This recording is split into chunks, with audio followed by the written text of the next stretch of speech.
Case کی سماعت کا جیل ٹرائل کرنے کے خلاف چیئرمین پی ٹی آئی کی درخواست نمٹانے کا تحریری فیصلہ جاری کر دیا گیا۔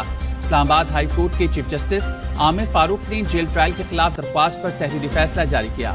فیصلے میں لکھا گیا 27 جون 2023 کو اے ٹی سی کو آفیشل سیکرٹ ایکٹ کے تحت ٹرائل کرنے کے لیے سیکشن 13 کے تحت مجسٹریٹ یا اس سے بہتر درجے کی عدالت کو آفیشل سیکرٹ ایکٹ کے تحت کیا جا سکتا ہے۔ ڈسٹرکٹ اینڈ سیشن جج کو بھی آفیشل سیکرٹ ایکٹ کے تحت مقدمات کے ٹرائل کی ذمہ داری سونپی جا سکتی ہے۔ اے ٹی سی کے جج کو آفیشل سیکرٹ ایکٹ خصوصی عدالت کی ذمہ داریاں سونپی جانا سیکشن 13 کے منافی نہیں۔ چیئرمین پی ٹی آئی کا جیل ٹرائل کرنے کی وجوہات حقیقی نوعیت کی ہیں، انہیں سیکیورٹی خدشات درپیش ہیں۔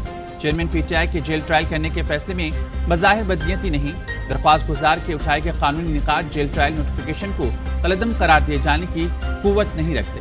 درخواست گزار کی جانب سے اس عدالت کو خود درپیش سیکیورٹی مسائل کے حوالے سے آگاہ کیا۔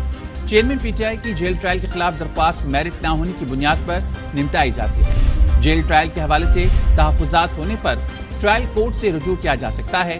وفاقی دارالحکومت اسلام آباد کا اپنا جیل ہوتا تو درخواست گزار کی بہت سی باتیں نہ کی جاتی۔ وزارت داخلہ وفاقی دارالحکومت اسلام آباد کا جیل پروجیکٹ جلد از جلد شروع کرے۔